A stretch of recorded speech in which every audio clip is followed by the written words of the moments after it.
Don't get caught up in HR processes. Try and understand what the business problem is and focus on helping the business with that issue. I think we get drowned in HR processes and forget our role is really to support the business and help the business improve the business rather than roll out processes.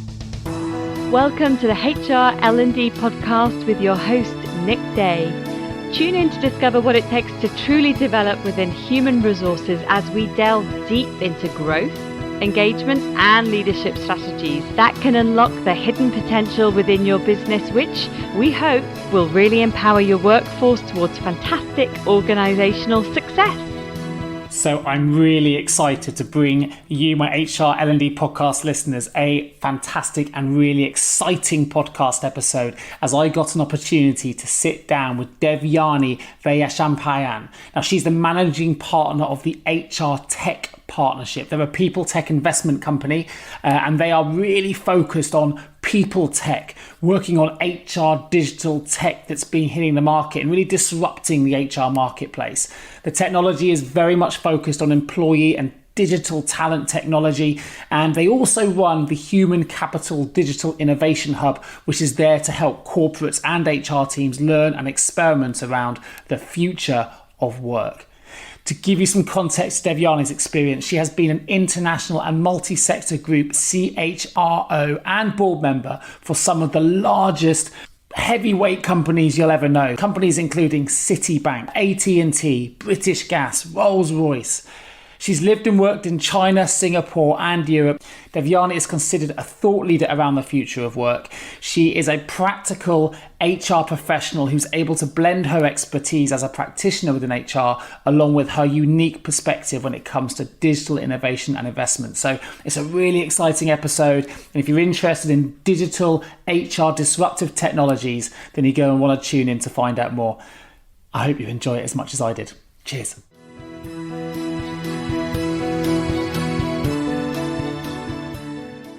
Hello, Devyani. Really good to have you on the Human Resources and Learning and Development podcast with me today. Thanks, Nick. And it's great to be on your show. I have listened to your earlier podcasts, and I think it's really, really interesting, the range of topics you cover.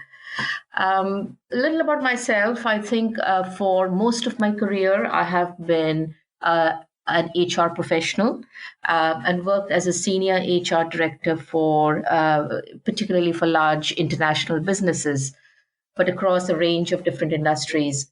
So I started with Pricewaterhouse and Consulting. I was then with Citibank on the banking side, then with AT&T or Lucent Technologies in telecoms, where I was the EMEA HR director.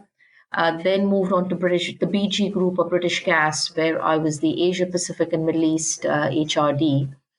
Took on my first group HR director role with a company called American Eagle Tankers, which was a shipping business, a global shipping business. Then was with Rolls-Royce as their global HR director for the marine services business. And my last role was with BSI, the British Standards Institute, as the Group HR Director. So, yes, have spent a fair amount of time in HR. In fact, I was feeling quite old listening to myself right now. But as I said, a huge range, a huge variety. And I, therefore, one thing I really feel I understand best is the stresses and strains that an HR function faces and HR professionals have to go through to keep pace with, the changing demands of the business. But what drove me to do what I'm doing right now? And let me first briefly explain what I do. I do two things. I run an angel investment fund where my investors are all senior HR directors, and we invest in artificial intelligence or digital tech-based HR startups. And the whole logic is HR is the space we understand, but clearly startups today really have a lot of innovative solutions and therefore trying to marry the two. And the second thing that my firm does is we run a human capital digital innovation hub, which is a 6-month program for corporates or HR teams who nowadays are hear a lot of talk about artificial intelligence, machine learning, but are not quite sure whether how much of that is hype, what is real. And this is a great way for them to experiment, to test the waters, to come up close with some of these solutions and understand how they're really different from technology and automation that they've been used to. So I guess there's really three areas that I dabble in, and they all intersect. The first is clearly the world of HR, which I'm very familiar with. The second is the world of digital, because my focus is really AI and digital solutions in startups, particularly. And invariably, they all have a very innovative solution. And it's also, therefore, about exposing HR professionals to digital innovation. Sure. Well, the good thing to know for all our listeners is we're in really esteemed HR company, which is fantastic. I think your track record precedes you, which is amazing. And something that immediately comes to mind at the moment when we talk about HR technology and some of the buzzwords out there at the moment, things like automation in particular, and how the new digital technologies are really going to influence the future of human resources. And as a recruiter, obviously I specialize in human resources recruitment, so I have these conversations quite regularly. One of the most pertinent questions that I'm asked, or that HR professionals are potentially concerned about when we relate it to tech, is in the future, is a robot going to steal my job? So what do you feel about the nature of HR in terms of robotics at the moment? And is that something people should be concerned about? So I guess not a single day goes by without hearing some news about job losses and automation or robots, whether it's in factories, whether it's driverless cars on the road, which again means humans won't be needed, whether it is Ocado having its first fully automated warehouse with not a single human being in it. So I think there's no, and also with taxis now, with flying taxis, again, which will not have human beings. So I think there is absolutely no doubt that artificial intelligence and machine learning is having a big impact on jobs, on tasks, and therefore on human beings.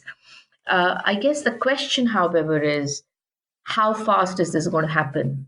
And there it's really difficult because, for example, in 2017, which is really 2 years ago, McKinsey came out with a fairly detailed report where they said that by 2030, 50% of all human jobs would get automated. So I think at that time, the estimate really was in 13 years' time, it would see a significant proportion, that's 50% of human beings would get replaced by machines. Barely a year later, which is in 2018, the World Economic Forum came out with another revised forecast. So they said, actually, it's not 50%, it's 52%.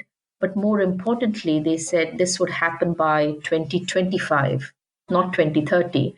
Now, what it means is what was expected to happen in 13 years was reduced to 7 years, to a time frame of 7 years by the World Economic Forum. And this was last year.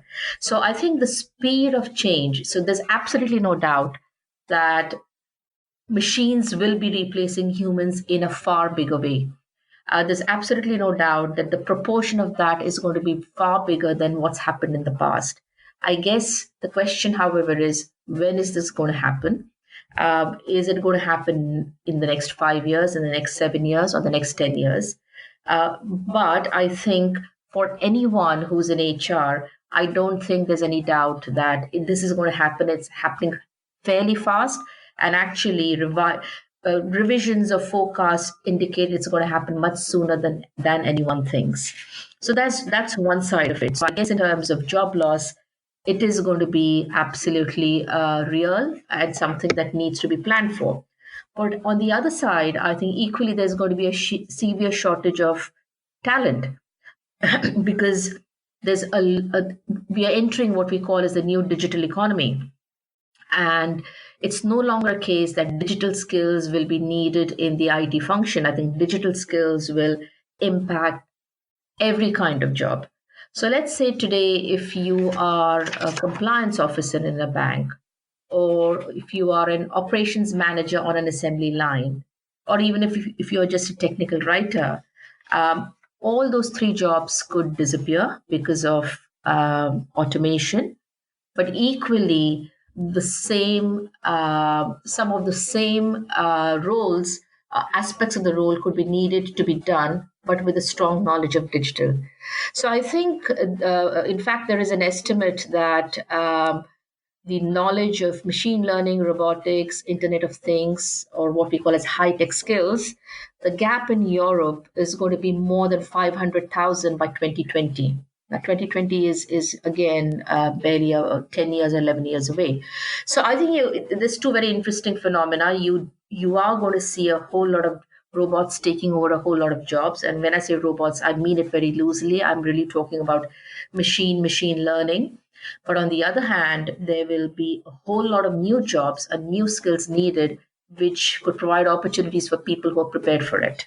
Sure. I think that's a really important distinction to make. I guess the big question, the big if, is whether or not there are the same number of new jobs created as there will be numbers lost. Because obviously, if there isn't, then there's going to be, unfortunately, a workforce that is going to struggle to find work if that's the case. So they, as you say, planning for it now is critical.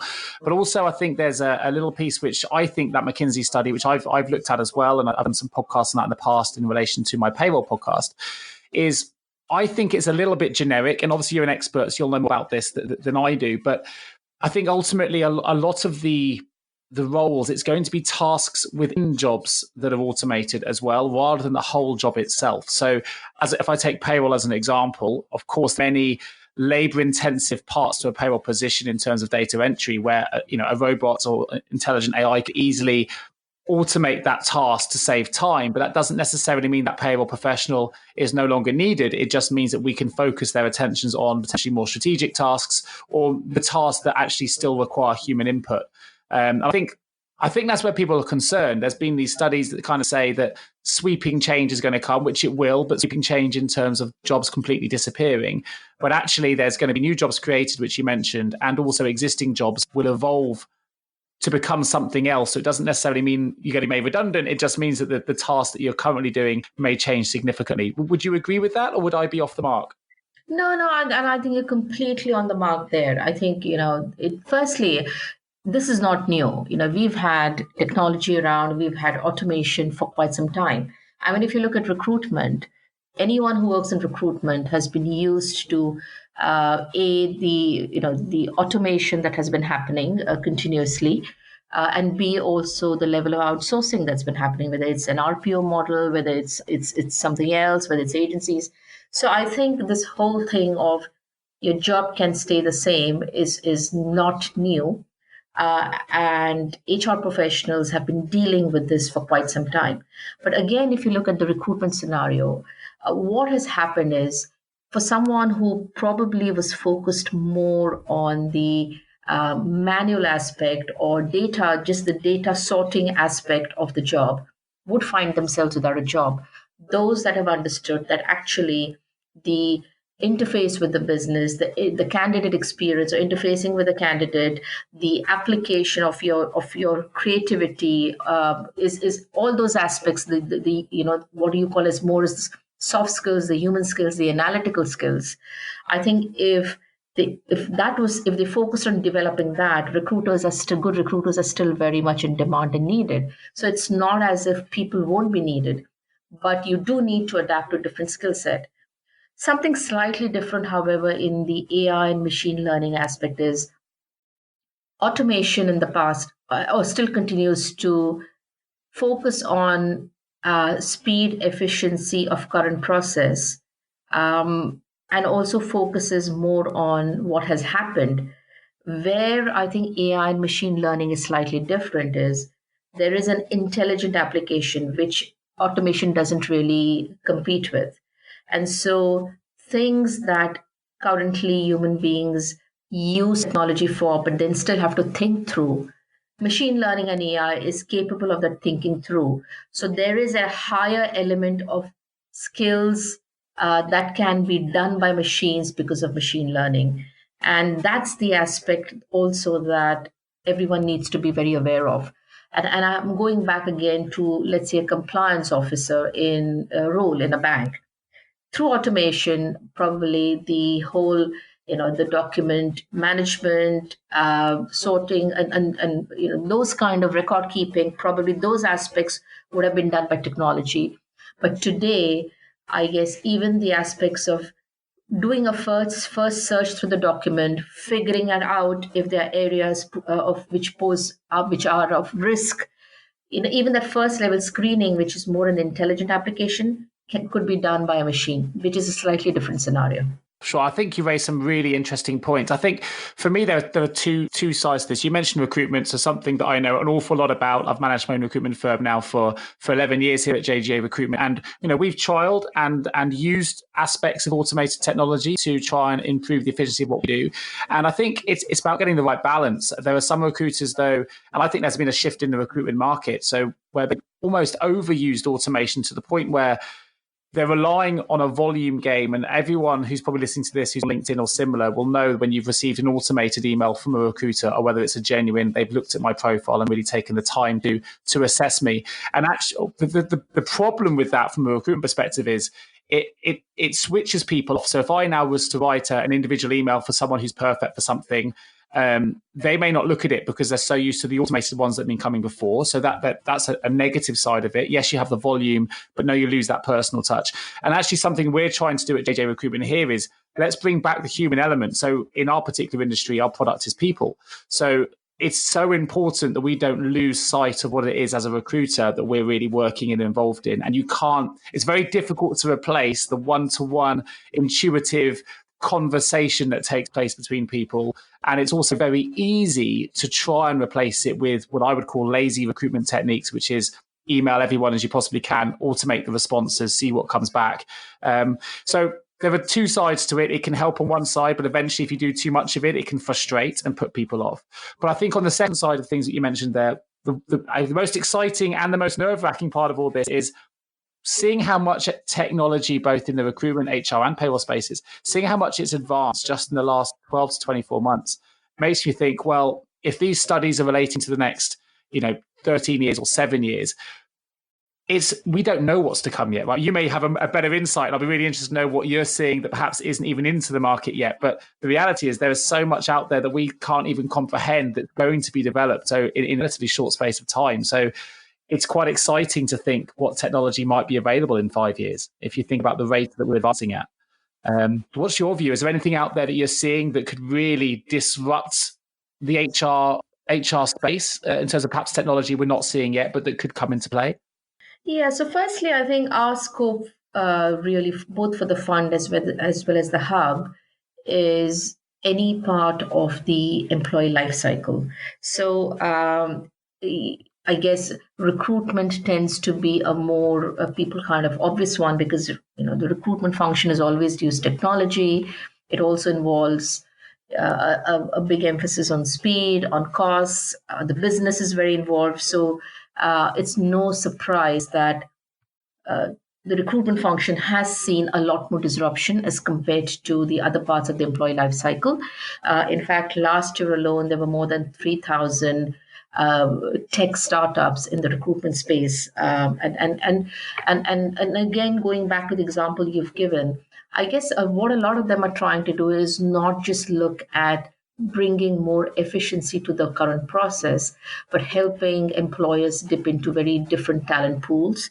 For example, I know of a great solution that is able to match. So from in large organizations, internal job postings happen.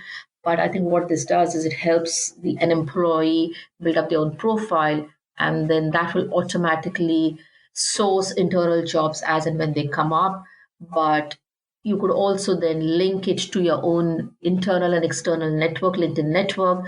So you could have people from your external network also get access to some of these roles. Alumni who have left the organization are also able to participate in this, and that then means as an employer you are able to in a more intelligent, sophisticated way access these talent pools, which clearly would have required a lot more effort earlier. So recruitment is really a bit of a no-brainer. But what's interesting is there's this lots more happening in all other parts of the employee life cycle. So workforce planning is beginning to see some really, again, intelligent ways of matching external, internal talent pools. Um, Employee engagement is a huge area right now, and we've moved past the of course the what used to happen 5 or 10 years earlier, which is a youth survey every 2 years, to now having more intuitive app-based surveys. But actually, newer technologies, whether it's facial recognition, whether it's speech recognition, that's also they're making inroads into helping culture, employee engagement, or just assessment in terms of recruitment. I'm seeing their application in all three areas. Talent management, again, is a very interesting space. Talent management, which also includes coaching, career development. Again, traditionally, it was a very top-down approach. And because of budgets, because it meant a lot of investments, it's only selected talent pools, whether they were high potentials or senior management, who got invested into it. But today, there is a lot more of virtual, online, team coaching, one-on-one coaching, AI-based coaching. And I think that's a great development, because it really helps employees take more charge of their own development and career growth. But equally, I mean, wellness is another big area, and it's again, a lot of this is. I don't think people have even thought of the possibilities. So our latest investment, for example, it's in the area of musculoskeletal pain. I mean, which is really neck and back pain. Now, the reality is 1 in 2 employees suffer from neck and back pain. And of course, organizations, and particularly, I think, not just those who have a blue collar population, I think even office based, there is a loss of productivity, costs because people go off work, the return to work often is delayed, etc. And Track Active, which is our latest investment, it's a chatbot assisted AI based platform which helps employees either take preventative action, or even if they've been referred to physiotherapists, it helps them through a series of nudges, feedback, personalized exercises, etc. It helps them their rehabilitation in a far quicker way. Now, who would have thought an area like neck and back pain would have a chatbot-assisted AI-based platform? But that's the kind of innovation I think you're seeing in the HR space right now. I think that's a fantastic example. And actually, I think it's really important. And we're going to talk a little bit more about this in the second part of the podcast, about exactly what your investment fund does and how it's going to help the human capital and digital space in the future. But I think it's really important to mention that we can be fearful of technology, but we can't change the fact that it's coming. So it's important that we do plan for it. It's important that we do embrace it with a positive mindset, because, as you say, there are so many different new and innovative solutions being brought to market that can really help our workforce, can really benefit the place that we work in both and our home lives as well. So, if we have that positive mindset to embrace it, I think that's when you're in the right space to really be able to utilize it and take advantage of the new innovations that are coming to market. But the last question, if I may, Devyani, before we find out a little bit more about you, that is, you mentioned recruitment as being obviously a very obvious market, which, technology is trying to innovate at the moment. And I'm seeing a lot of the solutions being pitched to me as a recruitment owner. Should I personally be worried about the state of the external recruitment industry? And what should I or human resources professionals really be doing right now to prepare for the change that's coming?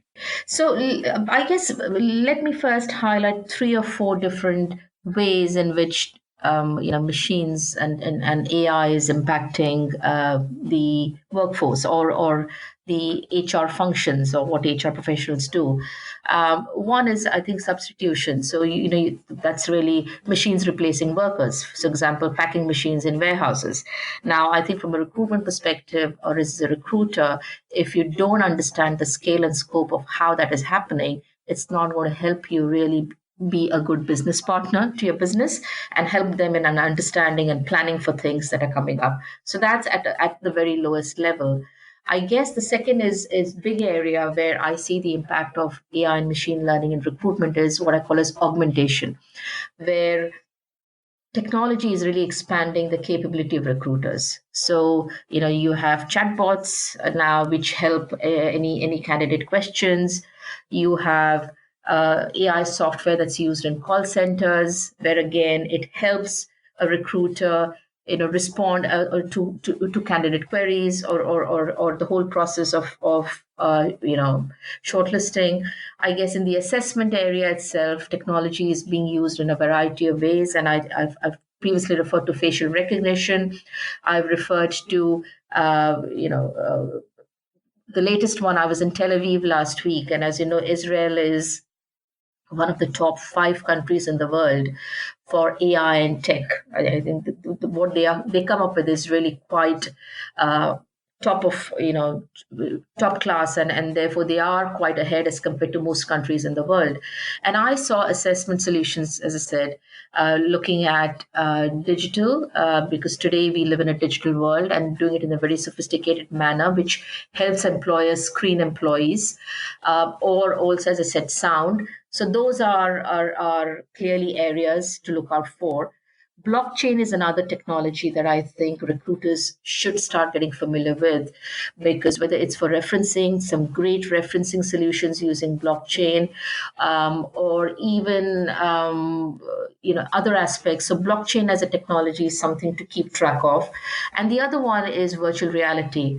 Again, virtual reality is being used for onboarding in quite a significant way.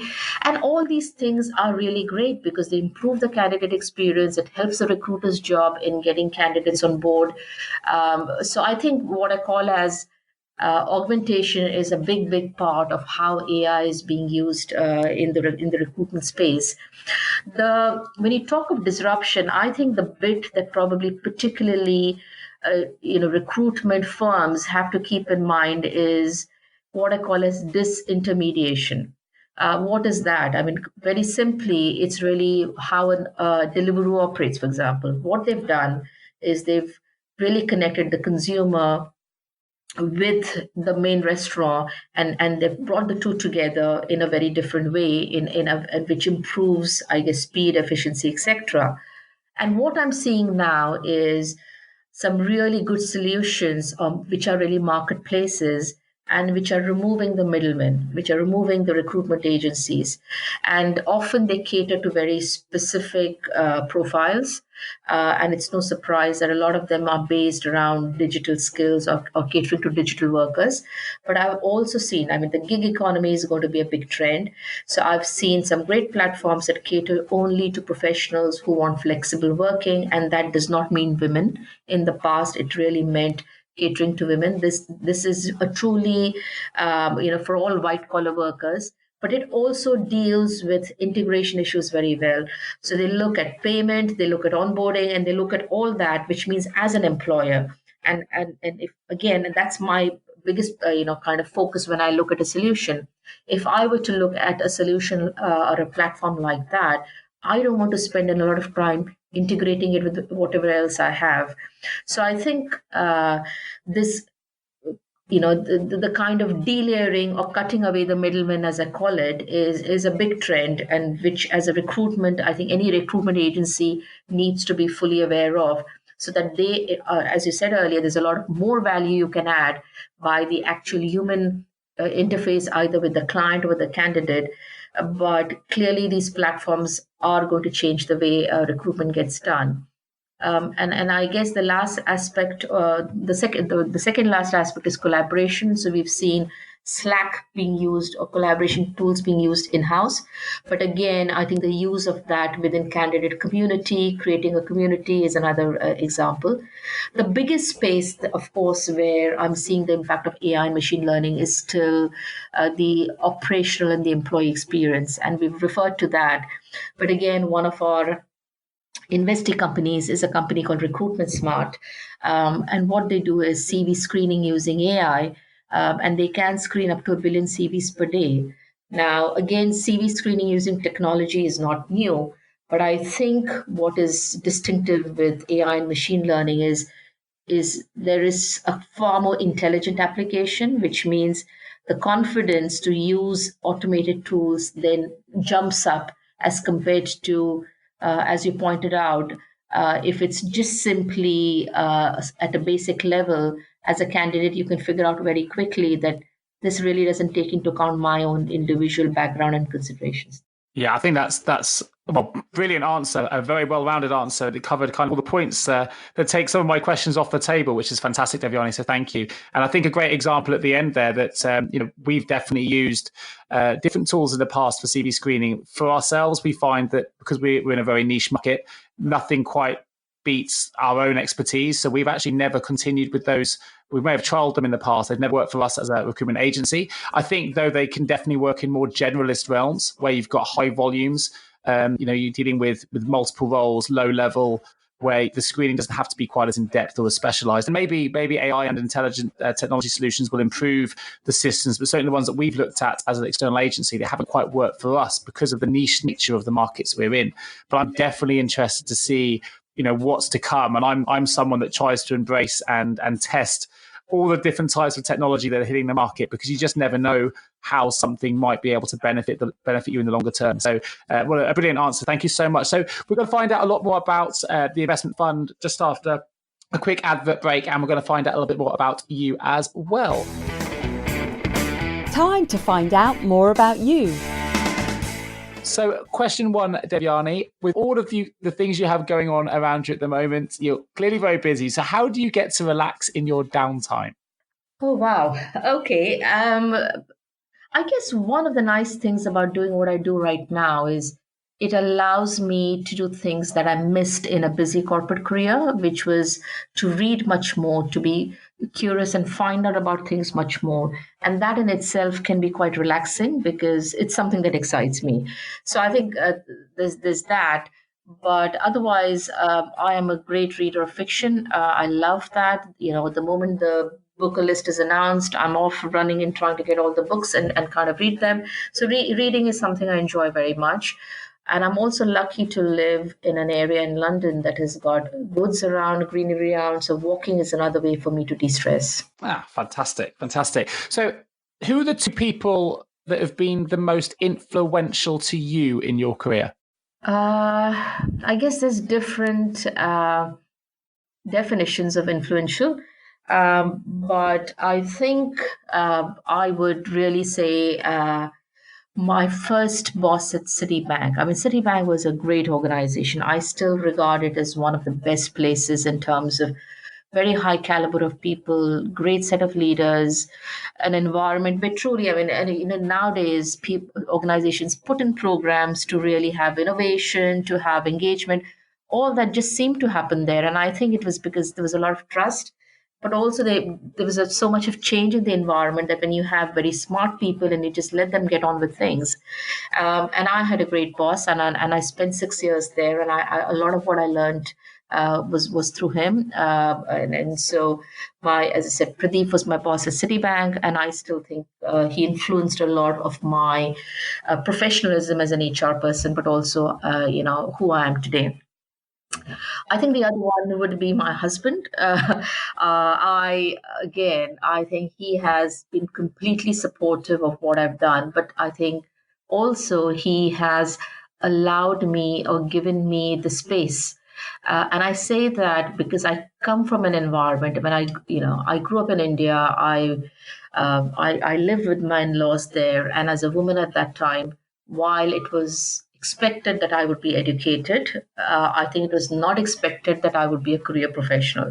So again, my mother-in-law was a doctor, but then her focus was more the home.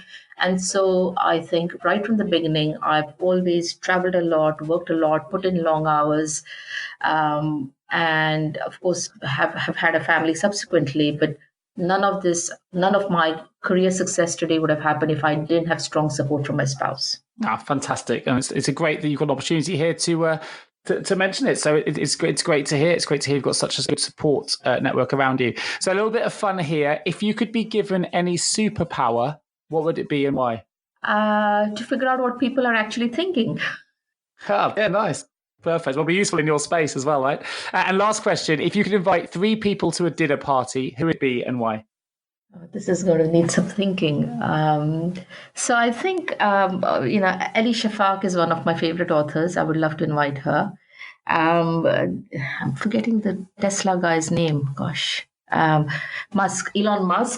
I would love to have Elon Musk because I do think he is both. He's crazy, but he's also visionary. And more importantly, he's had so much courage to actually build up things and stick with things which would have seemed completely impossible. So Elon Musk, Ellie Shafak, and I guess just the third is Helmut Schuster, who's the Group HRD of BP. He's an investor in my fund, but he's been great. I think, all my investors have been great. When I set up the fund, I really had no investment background. And yet the fact that they've put in personal money and it was a completely new concept and backed me just because they felt I was capable of doing it, they had the confidence. And Helmut is a great example of that. And he continues to be a big supporter. So, yeah. Have you ever asked yourself, how can any recruiter understand my HR recruitment challenges? Please don't give up on your hiring challenges just yet. Here at JGA HR Recruitment, we appreciate the difficulties associated with attracting, recruiting and retaining top human resources talent. We also understand just how costly a poor hire can be. JGA HR Recruitment would like to partner with you to help you overcome your hiring challenges. Contact us today on 01727 800 377 or visit jgarecruitment.com to find out more.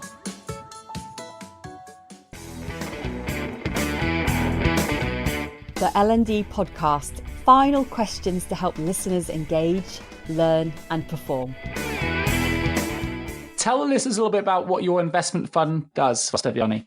So again, for those who are not familiar with an investment fund, what it means simply is, you put in money in a fund, and usually the fund is focused on either some specific areas or there are funds that are quite generic.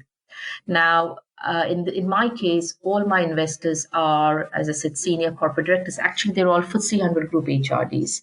So if I were to give some name, or they're non-exec directors who earlier were FTSE 100 Group HR directors. So some examples of my investors are, there's Paul Raby, who's the Group HRD of Balfour Beatty, Jill Shedden, who's the Group HRD of Centrica, have Rob Luchin, who's the Group HRD of GKN, Helmut, who's the Group HRD of BP, or I have folks like Celia Baxter, who was earlier the Group HRD for Bunzl, and she's now a non-exec director on several FTSE boards, or Martin Sawkins, who's the Group HRD of Rentokil, and again, he's a non-exec director. So I guess the fund was really aimed at saying, okay, this is a space we understand, so our risk definitely goes down rather than tech, which is still a new thing, and doing it in things like maybe medical or fintech, which we really don't know much about. At least it's an area we understand, but it was also born out of the conviction that AI and tech is going to disrupt things. It's not business as usual. It's not just technology. It's actually going to disrupt things. And if you can figure out some of the winning solutions or startups or products and back them, then there's an exciting opportunity to feel as if you have contributed to, obviously, to make money. There's no doubt this is a financial venture. It's not a not-for-profit or anything. So it is about ensuring you back the right horse to make money. But it is also, for my investors, it's been a great way for them to learn. So a strong driver for them has been to say that we are doing senior roles. We need to understand this better. Organizations still move slowly. But if I'm sitting at the board table or at the group exec level, and if I need to or influence the business leadership team about how the workplace is going to be disrupted because of digital, and what are the things we need to do differently, I need to get more close and upfront with some of these solutions. And if I do it with a peer group, that I know. When I say know, it's not as if people know each other personally, but obviously respect each other. It's also fun to do that. And I think those were some of the reasons why this has grown as well as the fund has grown as well as it does. And the focus of the fund is investment, as I said, in any part of the employee life cycle, right from talent acquisition, learning and development, coaching, employee engagement, wellness, pay and benefit, culture, leadership capability, risk and compliance. It could be in any of these areas. But I think we are very clear about what kind of solutions we want to focus on or invest in. And they have to be aimed at large corporates. So we don't look at solutions catering to SMEs or startups just because we don't understand that space that well. It has to address a real life problem. So this is not about getting excited about blockchain and just investing because it's a blockchain product. At the end of the day, it has to address a real life problem. And I guess to some extent, the adoption rate should be reasonable. There are some solutions which are way beyond their time. There are others which probably there's a lot more of. So I think that's a judgment call that usually I make in the first instance as the managing partner. So I'm constantly looking at the market. I'm constantly looking at startups. But clearly I need to see, I meet actually a couple of hundred before I come across one which from an investment perspective feels like the right one. And a big part of the decision is obviously the founder team. It's really important in a startup environment. The founders are the key. And apart from all the other things that we look for, which is really commitment, passion, understanding, we look for people who have had some experience in the space. There's no point, I'm not saying there's no point, but I guess if a 20-year-old fresh from college is trying to design a solution for HR in large corporates, I would be a little more hesitant because they don't understand what the reality is. But if you have someone who's had some kind of work experience, whether it's as a contractor, whether it's as a consultant, whether it's as an employee, then I think there's a more realistic view about how organizations behave and how, in reality, how difficult it is to make a sale. So those are some of the criteria that we look at. But the reason I think what it does, and I feel really strongly about this, is I think by getting involved in a venture like this, HR professionals, I think there's three strong advantages. Clearly, the first is you do understand AI and digital, and I think that's fine. But the bigger one is you really learn to get far more commercial because it's really getting down to the nitty-gritties. And again, I've worked in organizations and I've been in business meetings where you talk about the business plan and you talk about expansion into new markets. But that's at a different level. And then you have the whole team. Whereas here, you're really talking about specifics. You're talking about what's been the financials to date. What do the projections look like? What is the competition like? What do you think the adoption rate is going to be?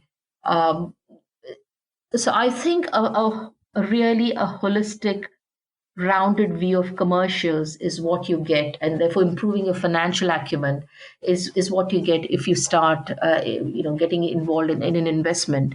And of course, as I said, doing it in the HR area reduces your risk because you clearly understand more of it than others. So I guess that's been the rationale for the fund.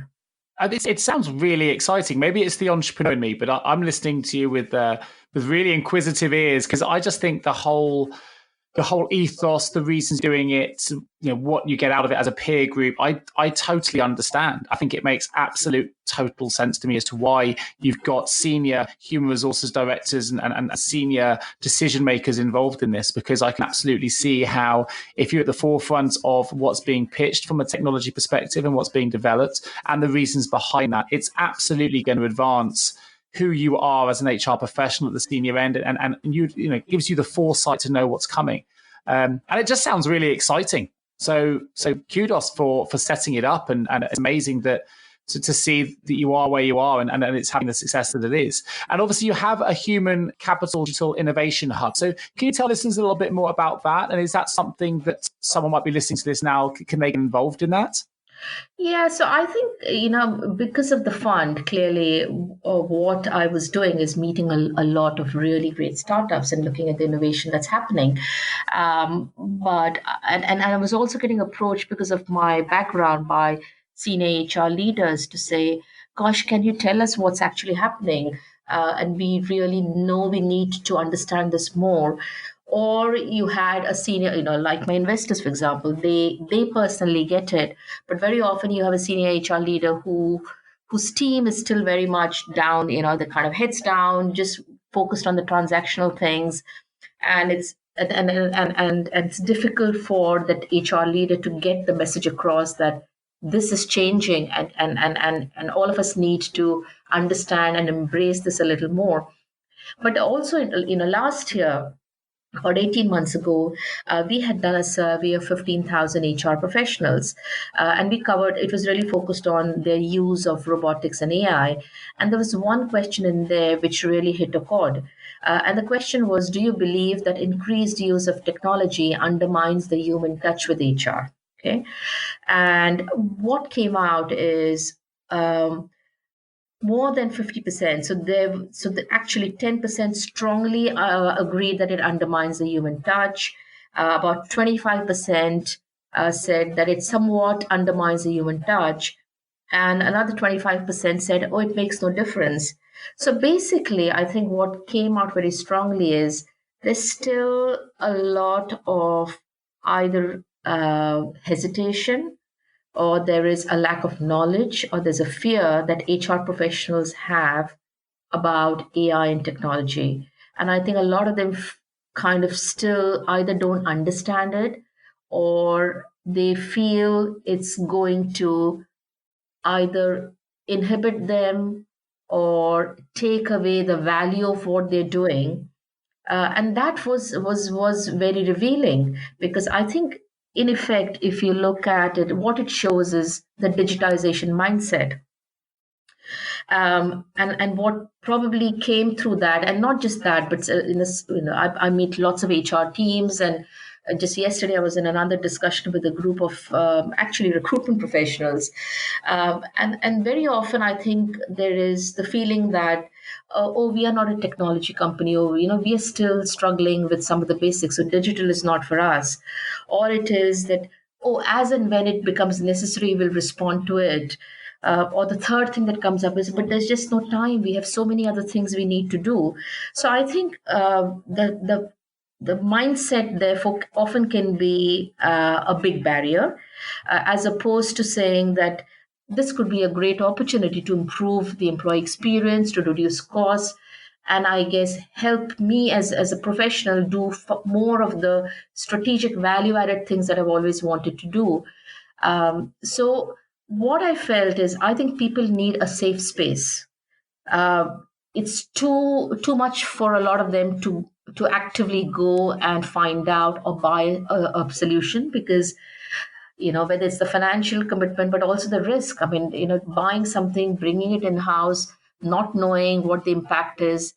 And particularly, I think with Facebook and Cambridge Analytica now, the issue of ethics are getting far more known. So there is concern about, oh, you're playing with employee data.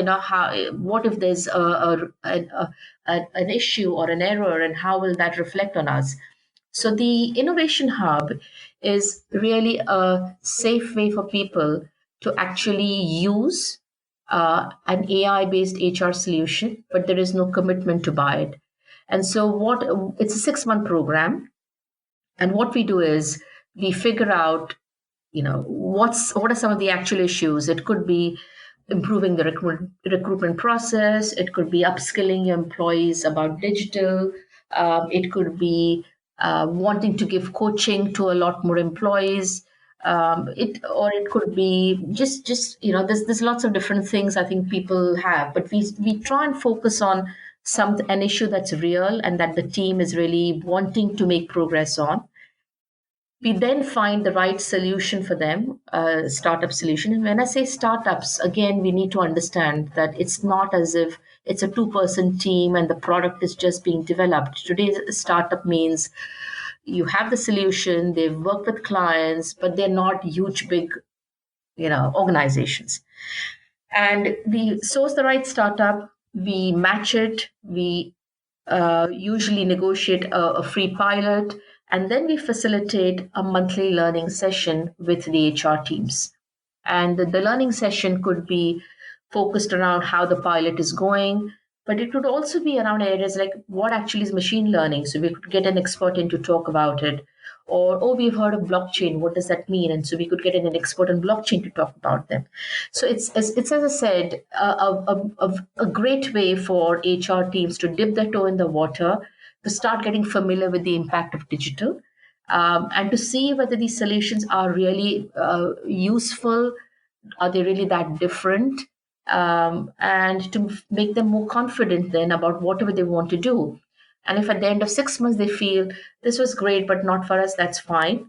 But usually our experience is that I think the buy-in and the learning that happens within the team is a great incentive for them to start doing more.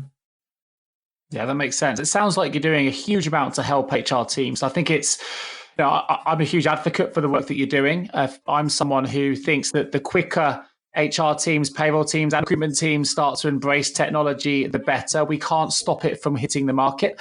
And I think to, as you say, put your head down or bury your head in the sand in relation to technology that's coming into market is not a good thing. I think the quicker you embrace it, the quicker we'll be ready for change. And actually, from a selfish point of view, if you are an individual that embraces it quicker, then you're going to be more equipped to promote your own career later because you'll have that knowledge quicker than some of your peers do. So I think what you're doing is fantastic, Devyani. Thank you so much for sharing your information. And of course, I will add the links to where people can find out more, but I'll quickly mention it again here. If those that are listening to this podcast are interested in finding out a lot more about Devyani's work, then you can go to hrtechpartnership.com, and I will put the links in the episode notes as well. Right, we're nearly at an end. We're just going to quickly open the L&D vaults. Opening the L&D vault. In hindsight, Devyani, what's one thing you know now that you wish you had known when you began your HR career?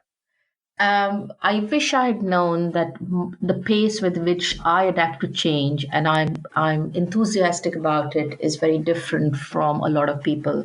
And I think it would have, if I'd known that earlier, it would have made me more realistic about how to drive change and transformation in organizations. Perfect. What's the one common myth? And actually, for me, I'm really interested in this one. So what's the one common myth you often hear in the workplace in relation to HR technology, and can you debunk it? We don't have the time for it. Whereas actually, it's really going to help you save time and free up time. Fantastic. Actually, yes, fantastic answer. And what I probably thought that was going to come back, and it makes so much sense. We always say we haven't got time, and yet most of the technology being innovated is about saving time. It's an interesting contradiction. And last but not least, what is the one piece of advice you would give to someone who is embarking on a career in HR? Don't get caught up in HR processes. Try and understand what the business problem is and focus on helping the business with that issue. I think we get drowned in HR processes and forget our role is really to support the business and help the business improve the business rather than roll out processes. Fantastic. Well, listen, Devyani, it's been an absolute pleasure having the HR L&D podcast today. I think you've given the listeners a wealth of knowledge to take away. If someone who's listening to this podcast right now wanted to connect with yourself online, Devyani, is there a link or is there a social page where we can direct them to? Yeah, so I think I'm available on LinkedIn. The HR Tech Partnership is also there on LinkedIn. You could get in touch via that. My email address is hrtechpartnership@gmail.com, or else the website has a lot of contact information. So all those routes are available. Fantastic. I'm just going to say that website once more for those that have a pen and paper handy and want to write it down. It's hrtechpartnership.com.